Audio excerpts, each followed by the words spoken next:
Welcome everybody, and thank you, Kathy. My topic today is not one size fits all. Kathy's story is very common in my front clinic, and I see this frontline reactions and injuries every day. Firstly, I'd like to start with Aboriginal. Is that better? Okay. I would like to start with racial predispositions, which are not dealt with vaccinations. After the European invasion, Aboriginal and Torres Strait peoples experienced a succession of infectious diseases and a very, very high mortality rate. For example, 30% alone died to smallpox. They struggled with influenza, measles, and syphilis and TB. Indigenous today still carry a greater burden of health than their non-Indigenous friends. The government would like to say this is because of the greater prevalence of serotypes they have for which vaccines do not protect. Therefore, the government administers a broader range of vaccines, a broader amount of vaccines, and a broader age bracket to administer these vaccines to Aboriginal people. There are no trials on their safety, no long-term or short-term.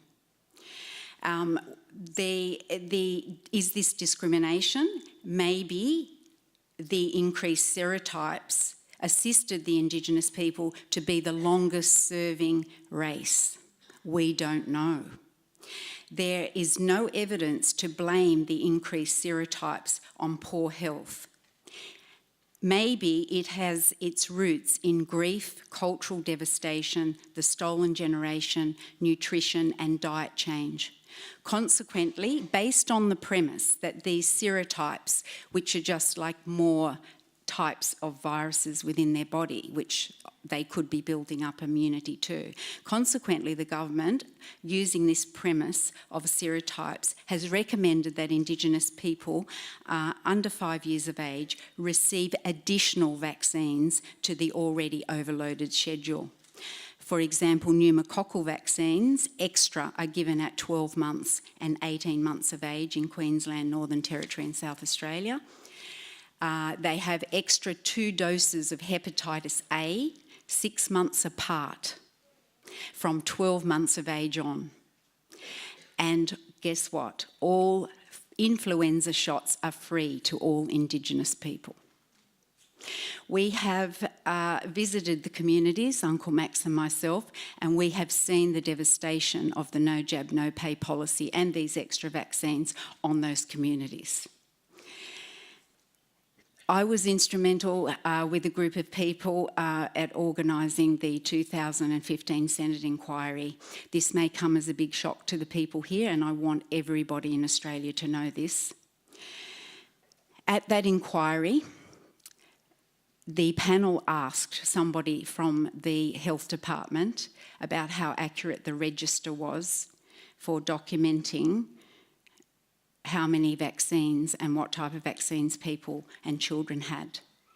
It was said that the register was 50% inaccurate, not accurate but inaccurate, and proceeded to say that some communities in Northern Territory, some Aboriginal children received up to 20 vaccines for the same vaccine, 20 doses of the same vaccine due to this inaccurate recording. This can be confirmed on the Hansard that was produced at the end of every inquiry if you'd like to follow that up. Aboriginal people have had their vitamin D lowered because they cover up and they don't hunt and gather as they did.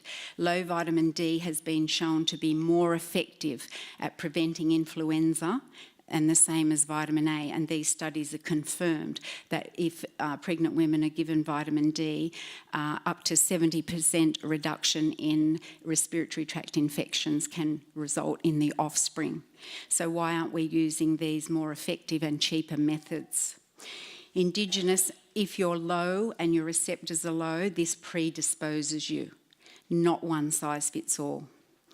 Genetic predispositions. There is a condition called MTHFR polymorphism, which is a morphism in a gene that is devoid of a particular enzyme that helps you to process and change folic acid into folinic acid and certain B vitamins. It also means that if you have this MTHFR gene polymorphism, that it doesn't allow your body to methylate correctly, which means to pass out extra estrogen and extra heavy metals. And we know that heavy metals are in vaccines. So if you have a poor diet, if you have low vitamin D, and you have the MTHFR gene, what does this spell for specific races? And we have found that people with very olive skin are low in vitamin D, and people think, oh, that wouldn't be the case, but it actually is, because people with very olive skin geographically had lots of sun, and they would be out in the environment for hours. And 1 minute, oh gosh, okay.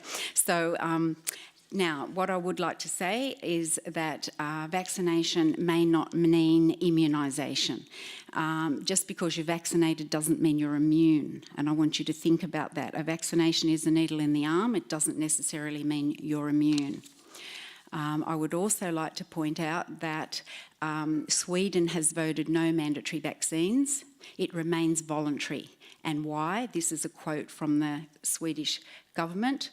It would violate our Swedish constitution if we introduce compulsory or mandatory vaccines. It also noted, quote, massive resistance by Swedes to all forms of coercion with regards to vaccination, frequent serious adverse reactions in children who receive vaccines.